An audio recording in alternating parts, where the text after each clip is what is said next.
If you are buying a GPU for video editing, stop watching gaming FPS charts. The editing experience is a different world. What matters is timeline playback, scrubbing, export stability, and how fast you can finish work without your PC turning into a jet engine. So this is a real timeline test mindset video. I am not telling you buy the most expensive GPU. I am telling you how to choose the right GPU for your editor and your footage so you do not waste money. First, understand the 4 things a GPU can actually accelerate. 1. Timeline effects. Color correction, noise reduction, blur, sharpening, motion effects. These can be GPU heavy. 2. Decoding and playback. Some codecs play smooth with hardware decode. Some do not. If your codec is not supported well, your CPU becomes the bottleneck and the timeline stutters even with a strong GPU. 3. Exports and renders. GPU acceleration can speed exports, but only if your editor uses it properly and your settings are compatible. 4. AI features. Many modern editors use GPU for AI tasks like auto captions, scene detection, object masks, and upscaling. Now here is the big trap. People blame the GPU when the real bottleneck is the codec.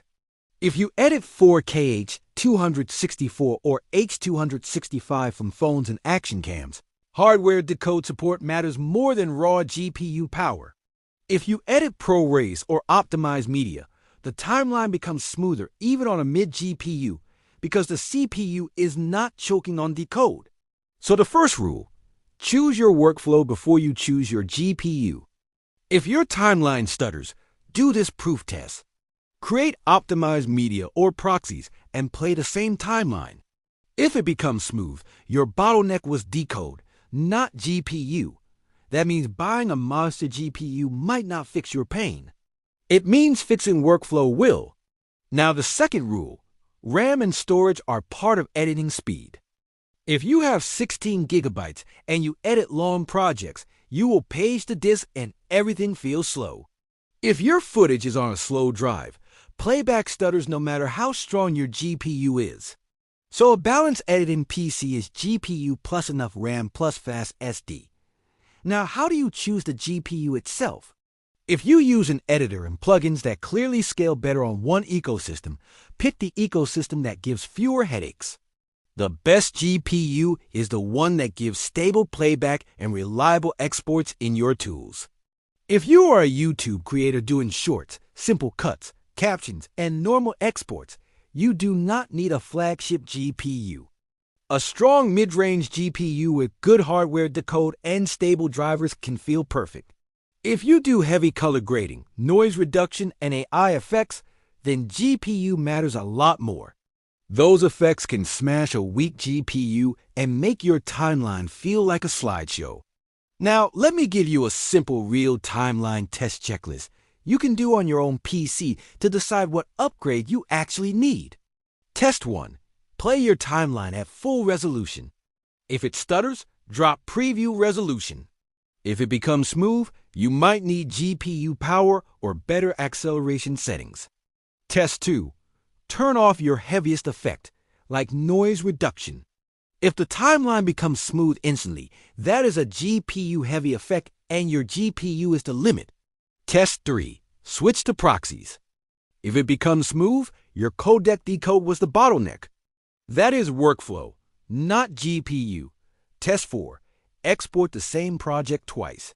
One with GPU acceleration enabled, one with it disabled. Compare time and stability.